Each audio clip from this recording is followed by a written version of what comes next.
여러분, 자녀가 예전처럼 먼저 연락하고 찾아오던 때가 그립지 않으신가요? 예전엔 하루에도 몇 번씩 엄마 아빠 찾던 그 아이가 이제는 바쁘다는 핑계로 연락도 뜸하고 찾아오는 건 명절이나 되어야 한 번. 심지어 내가 먼저 연락하지 않으면 아예 소식도 모르는 경우도 있죠. 그럴 때 부모 마음이 어떨까요? 내가 뭘 잘못했나? 예전엔 그렇게 엄마 아빠 찾더니 왜 이렇게 변한 걸까? 섭섭하고 속상한 마음 충분히 이해합니다. 그런데요, 여기서 중요한 게 하나 있습니다. 부모가 먼저 서운한 티를 내고 자녀를 원망하기 시작하면 자녀는 더 멀어집니다. 오늘은 자녀가 스스로 먼저 부모를 찾게 만드는 행동에 대해 알려드릴게요. 이 방법을 실천하면 자녀가 변하는 건 물론이고 부모님도 훨씬 마음 편해지실 거예요. 끝까지 보시면 이래서 애들이 연락을 안 했던 거구나 하고 무릎을 탁 치실 겁니다. 첫 번째로 잔소리, 기대, 비교 이 세 가지만 줄이세요. 자녀가 부모를 피하는 가장 큰 이유는 무엇일까요? 바로 잔소리, 기대, 그리고 비교입니다. 많은 부모님들이 자녀와의 관계를 회복하고 싶어 하지만 정작 그 관계를 어렵게 만드는 행동을 무의식적으로 반복하는 경우가 많습니다.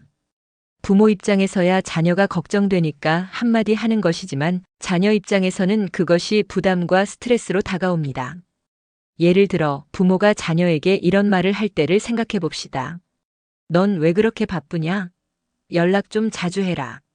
누구는 부모한테 용돈도 주고 자라던데 넌 왜 그래? 너 요즘 뭐 먹고 사냐? 걱정돼서 그래. 부모는 사랑과 관심에서 하는 말이지만 자녀는 이렇게 받아들일 가능성이 큽니다. 또 잔소리네. 괜히 연락했나? 내가 부모님께 충분히 잘하지 못하는 불효자 같아. 이런 이야기 들으려면 그냥 연락 안 하는 게 낫겠다. 특히 비교는 자녀에게 상처를 주는 대표적인 요소입니다. 예를 들어 같은 연예인이라도 비교당하는 입장에서는 상당한 스트레스를 받을 수 있습니다. 과거 한 예능 프로그램에서 배우 김우빈이 어머니와의 관계를 이야기한 적이 있습니다. 어머니가 늘 누구는 좋은 대학 가서 안정적인 직장 다니는데 넌 연예인 한다고 불안하게 사는 거 아니냐라며 걱정했다고 합니다. 김우빈은 자신이 연기를 사랑하고 최선을 다하고 있음에도 불구하고 늘 다른 사람과 비교당하는 기분이 들었다고 했습니다. 하지만 시간이 지나면서 어머니가 비교를 멈추고 응원해주자 오히려 더욱 연락을 자주 하고 편하게 대화를 나눌 수 있었다고 합니다. 이처럼 비교는 자녀를 위축시키고 관계를 소원하게 만드는 주된 요인 중 하나입니다. 그렇다면 어떻게 하면 좋을까요? 대화를 가볍게 바꿔보는 것만으로도 큰 변화가 생깁니다. 예를 들어 이렇게 말해보세요. 내 목소리 들으니까 좋다. 요즘 재미있는 일 없어? 잘 지낸다니까 엄마는 마음이 놓이네. 이런 말들은 잔소리나 부담을 주지 않으면서도 자녀가 부모님과 대화할 때 편안함을 느낄 수 있게 합니다. 저도 마찬가지입니다. 제가 자식들에게 늘 공부와 성적에 대한 이야기만 했을 때 아마 집에 있는 시간이 부담스러웠을지도 몰라요. 어느 날부터 제가 밥은 먹었니? 오늘 하루는 어땠어? 그 같은 가벼운 질문을 던지기 시작하면서 관계가 훨씬 좋아지는 게 느껴졌어요. 부모님의 말 한마디가 자녀의 마음을 여는 열쇠가 될 수도 있고 닫아버리는 자물쇠가 될 수도 있습니다. 지금까지 자녀에게 했던 말들을 한번 돌아보면서 조금 더 가볍고 따뜻한 대화로 바꿔보는 건 어떨까요? 작은 변화가 큰 차이를 만들 수 있습니다. 이렇게 대화를 가볍게 하면 자녀도 부모를 만나는 게 편해집니다. 그러면 자연스럽게 연락도 늘어나겠죠? 둘째, 부모가 먼저 행복해야 자식도 찾습니다. 여러분 잘 생각해 보세요. 자식이 보고 싶은 부모는 어떤 부모일까요? 늘 걱정스럽고 우울한 얼굴을 한 부모일까요? 아니면 자기 삶을 즐기고 긍정적인 기운을 주는 부모일까요? 솔직히 말하면 후자입니다. 자녀도 자신의 삶을 살아가기 바쁩니다. 스트레스도 많고 신경 쓸 일도 많죠. 그런 상황에서 부모님이 늘 요즘 너무 힘들다, 허전하고 외롭다라고 하면 자녀는 죄책감을 느낄 수도 있지만 동시에 부담감을 느낄 수도 있습니다. 반면 부모님이 스스로 삶을 즐기고 행복하게 살고 있다면 어떨까요? 자녀는 부모님과 함께하는 시간이 편하고 즐겁다고 느끼게 됩니다. 그리고 자연스럽게 먼저 연락하고 자주 찾아오고 싶어지죠. 부모님이 먼저 행복해야 합니다. 친구들과 여행도 다니고 취미도 갖고 스스로 즐겁게 사는 모습을 보이면 자녀는 우리 엄마 아빠 요즘 너무 멋있다 하면서 부모님을 찾는 일이 많아질 겁니다. 그렇다면 문제는 어떻게 하면 행복해질 수 있느냐입니다. 많은 분들이 나는 지금 당장 할 것도 없고 친구들도 없는데 어떻게 해요? 라고 고민하시죠. 걱정할 필요 없습니다. 작은 변화부터 시작하면 됩니다. 예를 들어 유명한 심리학자 마틴 셀리그만은 긍정심리학 연구를 통해 행복은 특정한 목표를 이루었을 때 생기는 것이 아니라 작은 습관과 행동 속에서 만들어진다라고 했습니다. 즉, 지금 당장 할 수 있는 작은 행동이 행복으로 가는 첫걸음이 될 수 있다는 뜻입니다. 그렇다면 어떤 행동을 시작하면 좋을까요? 동네 산책부터 시작해 보세요. 자연 속에서 몸을 움직이는 것만으로도 기분이 달라집니다. 책을 한 권 읽어보세요. 새로운 생각을 접하는 것만으로도 삶의 질이 달라질 수 있습니다. 동호회나 노인대학 같은 소모임에 나가보세요. 사람들과 대화하는 것만으로도 큰 변화가 생깁니다. 실제로 가수 이승철 씨는 한 방송에서 이런 이야기를 한 적이 있습니다. 한창 바쁠 때는 부모님과 연락할 시간이 거의 없었지만 어느 날 보니 부모님이 해외여행도 다니고 요가도 배우면서 자신의 삶을 즐기고 계셨다고 합니다. 그러자 오히려 엄마 아빠랑 같이 밥이라도 먹으러 가야겠다는 생각이 들면서 더 자주 연락하고 찾아뵙게 되었다고 합니다. 자녀를 기다리기만 하는 것이 아니라 부모님 스스로가 삶을 즐기고 계신다면 자녀도 자연스럽게 부모님과 함께하는 시간이 즐거워질 수밖에 없습니다. 부모님이 즐겁게 사는 모습을 보이는 것만으로도 자녀의 태도가 달라질 수 있습니다. 지금부터라도 작은 변화 하나씩 시작해 보는 건 어떨까요? 셋째, 필요할 때만 찾는 자식이 싫다면 이렇게 하세요.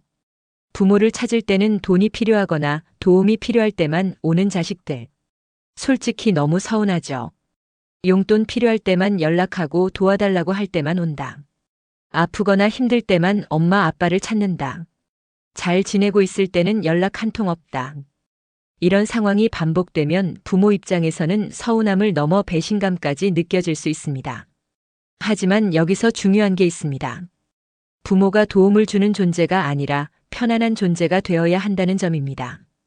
자녀가 오랜만에 연락했을 때 부모님이 이렇게 반응하면 어떨까요? 너 또 뭐 필요해서 연락했냐? 엄마는 너 전화 기다리느라 하루 종일 심심했어. 이렇게 말하면 자녀는 연락할 때마다 죄책감을 느끼고 부담을 가지게 됩니다. 그리고 점점 더 부모를 찾는 것이 불편해질 수 있습니다. 부모님은 자녀가 자주 찾아오고 연락을 더 자주 하길 바라지만 아이러니하게도 이런 반응들이 오히려 거리를 멀어지게 만드는 것이죠.